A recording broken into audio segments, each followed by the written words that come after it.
इंद्र नहीं, उनके वाहन ऐरावत के कारण होती है वर्षा। जानिए ऐरावत हाथी के बारे में दिलचस्प बातें। पौराणिक कथाओं में सभी देवी देवताओं को एक वाहन पर सवार दिखाया गया है। उसी तरह इंद्र देवता को भी ऐरावत नाम के एक दिव्य हाथी पर सवार दिखाया गया है। ऐरावत कोई साधारण हाथी नहीं है, बल्कि इसे हाथियों का राजा भी कहा जाता है। यह हाथी शक्ति और ऐश्वर्य का प्रतीक भी है। लेकिन यह हाथी इंद्र को आखिर मिला कैसे, चलिए ये जानते हैं। ऐरावत का जन्म कैसे हुआ?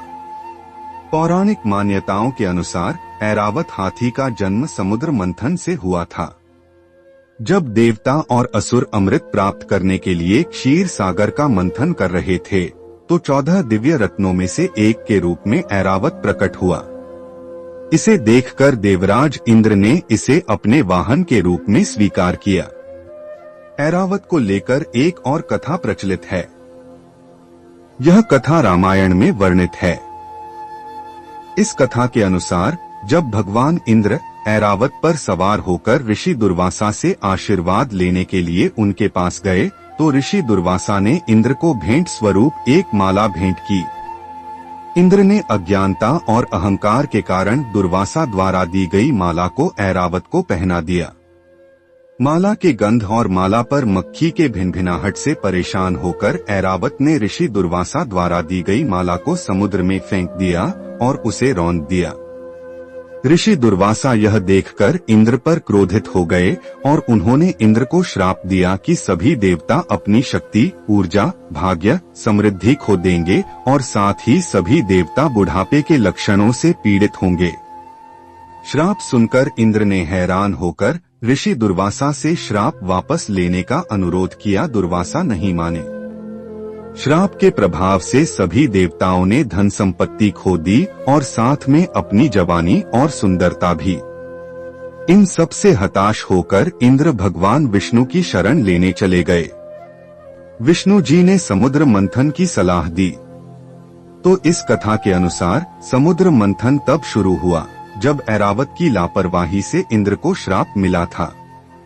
कुछ कथाओं के अनुसार ऐरावत का जन्म ऋषि कश्यप और उनकी पत्नी इरावती के आशीर्वाद से हुआ था, इसलिए इसे इरावती का पुत्र ऐरावत कहा जाता है। ऐरावत एक श्वेत सफेद हाथी है। इसकी 4 या कभी कभी 10 सूंड बताई जाती हैं। यह 10 दिशाओं में जाने में सक्षम है और इसे दिग्गज दिशाओं के रक्षक हाथी भी कहा जाता है। इसकी शक्ति अद्वितीय है और यह बादलों को बुलाने और वर्षा कराने में सक्षम है।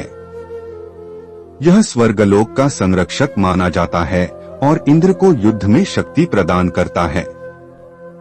ऐरावत को अभ्रमतंग बादलों का हाथी कहा जाता है क्योंकि यह मेघों को बुला सकता है और वर्षा करवा सकता है। इसी कारण से इसे जल और जीवन का प्रतीक माना जाता है। थाईलैंड और बर्मा में इसे ऐरावण के रूप में पूजा जाता है।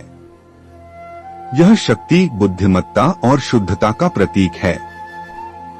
इसे वर्षा और उर्वरता का दाता माना जाता है। जब टूटा था ऐरावत का दांत, स्कंद पुराण के असुरकांड के अनुसार एक बार सुरपद्म नामक एक असुर ने देवलोक पर हमला किया। देवताओं और असुरों के बीच भयंकर युद्ध हुआ। इस युद्ध के दौरान इंद्र के पुत्र जयंत को एक बाण लगा और वह तुरंत मर गया। इससे क्रोधित होकर ऐरावत ने सुरपद्म के रथ पर हमला किया और उसे टुकड़े टुकड़े कर दिया। फिर ऐरावत ने सुरपद्म पर हमला किया, लेकिन सुरपद्म ने ऐरावत के दांत तोड़ दिए और उसे धरती पर फेंक दिया। ऐरावत लंबे समय तक लकवाग्रस्त पड़ा रहा। फिर वह उठा, एक जंगल में चला गया और भगवान शिव से प्रार्थना की। शिव की कृपा से ऐरावत को अपने खोए हुए दांत वापस मिल गए और वह देवलोक लौटने में सक्षम हो गया।